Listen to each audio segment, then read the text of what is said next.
지역사회에서 아동의 교육과 놀이 등 종합적인 아동 복지 서비스를 제공하는 시설, 바로 지역아동센터입니다.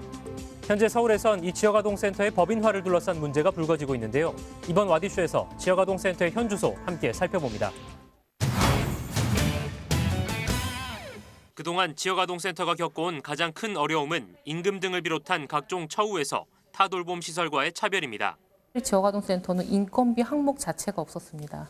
그래서 국비와 시비가 펀딩으로 해서 저희한테 지원이 되는 상황에서 지금 현재까지 최저시급을 지급하는. 이에 서울시는 올해 7월부터 지역아동센터 종사자도 서울시 사회복지사 단일임금 체계를 적용받을 수 있도록 했습니다. 하지만 그 대상을 법인인센터로 한정했고 개인 운영센터는 배제했습니다.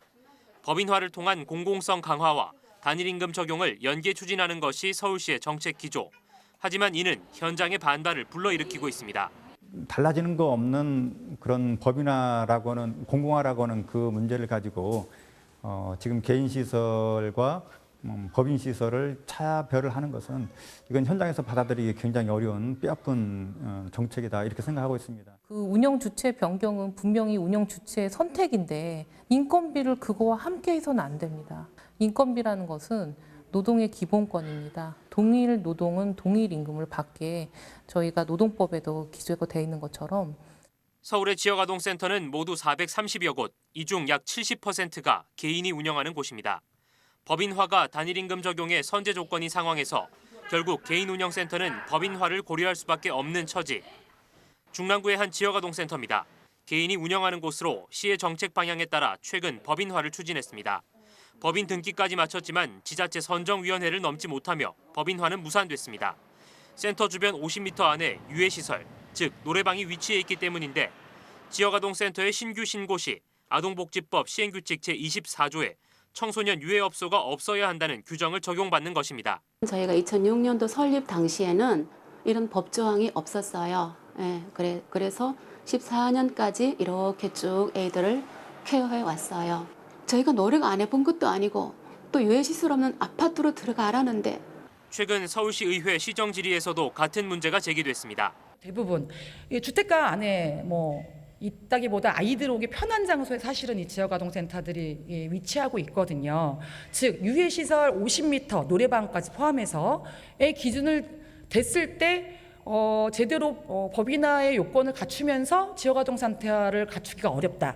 결국 지역아동센터 측에선 법인화 과정에서 유해시설 입지로 어려움을 겪고 있는 만큼 지침이나 법 개정이 시급하다는 입장입니다.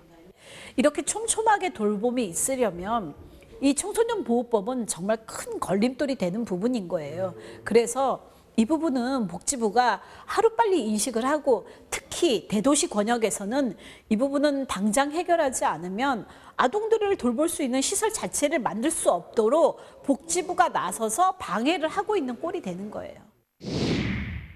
지역아동센터가 느끼는 차별 또 하나. 정부는 초등돌봄의 공백을 메우기 위해 다함께 돌봄센터라는 이름의 시설을 대대적으로 확충하고 있습니다. 서울시는 이를 우리 동네 키움센터라는 고유 명칭을 사용해 사업을 추진하고 있습니다. 그런데 문제는 분명 지역아동센터와 유사한 성격의 시설임에도 우리 동네 키움센터는 청소년 유해시설에 대한 입지 기준을 권고하는 수준에 그치고 있습니다. 규정상은 강제조항은 아니라는 게 조금 다른 거죠, 지센하고는. 문서적으로는 권고사항이고 저희가 공간 확정을 위한 심의위원회에서는 거의 권고사항이지만 확정사항인 것처럼 거른다는 게 팩트예요. 하지만 현장을 둘러본 결과 서울시 내 82개 우리 동네 키움센터 중 청소년 유해시설이 50m 이내에 위치한 곳은 적지 않았습니다. 구로구에 위치한 한 우리 동네 키움센터입니다. 이곳 바로 맞은편 채 50m가 되지 않는 거리에 청소년 출입 금지업소인 노래방이 위치해 있습니다. 아동 돌봄이라는 그런 비슷한 기능을 수행하고 있는 두 기관이 서로 다른 지침을 받고 있는 거거든요. 굉장히 형평성이 어긋난다라고 볼 수 있습니다. 이것은 이제 정부의 국정 과제를 조금 더 신속하게 처리하기 위해서 조금의 유연성을 둔 거라고 할 수 있지만 분명히 이거는 이제 그 돌봄 기관에 종사하고 있는 종사자들의 차별과도 연결되는 문제이기 때문에 이 부분 반드시 시정돼야 된다라고 생각합니다. 지역아동센터 측은 10년 넘게 제대로 된 노동의 가치를 인정받지 못하면서도 이 사명감 하나로 돌봄의 책무를 다해왔다고 호소합니다. 하지만 법인화를 전제로 한 노동가치 인정의 잣대와 타 돌봄 시설과의 엄연한 차별, 여전히 지역아동센터의 시름을 깊어지게 하고 있습니다. 와디슈 김동훈입니다.